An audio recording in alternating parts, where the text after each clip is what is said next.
Operation Paperclip was when, after World War II, the United States gathered up a ton of scientists from Nazi Germany, brought them over to America, and even Werner von Braun. They had Werner von Braun run NASA. He was a Nazi, like 100% Nazi. Good friends with Hitler type Nazi. Yes, he ran a Berlin rocket factory where they hung the 5 slowest Jews.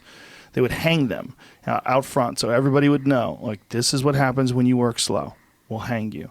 I mean, the Simon Wiesenthal Center said that if Werner von Braun was alive today, they would prosecute him for crimes against humanity. Yes, they would. And that was the head of NASA. That was the head of NASA. That was the guy who got us to the moon. That was the big cheese guy. Yeah. So we were willing to put a lot of really dark things aside in order to gather up the best scientists so that the Soviet Union couldn't get them all. And they got a few of them as well.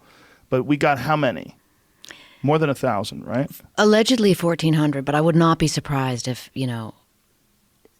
the story changes and there were more, right? Yeah. But that goes back to our discussion earlier about being in pole position. I mean, that's why we grabbed those Nazis. We were like, if we don't get them, the Russians will. I get it. And, and I'm sure the Nazis could say, I didn't want to do it. They made me. I'm a nice person. I love Jews. Well, that was part of the mythology. It was like, we got the good Germans. Well, no, we didn't. Right.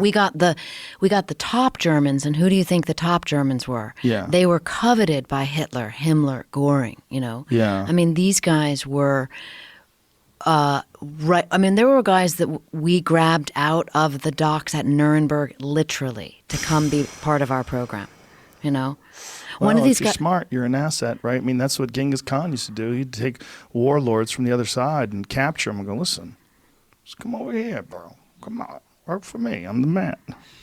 I mean, ideology aside, I'm super smart and I want that to be known. That's kind of that's the competitor, right? Sure, I mean, sure. you cannot be the best rocket designer in the world and not want those talents, demonstrated. That's Sure. Werner von Braun's story. That's the story of all of them. And that was so shocking writing that book because it's like, wow, huge amounts of talent, but how far will the competitor go to see their baby come to fruition? What are they willing to put aside? Yeah. Did you pay any attention to the other places where Nazis went when they escaped Germany, like Argentina in particular?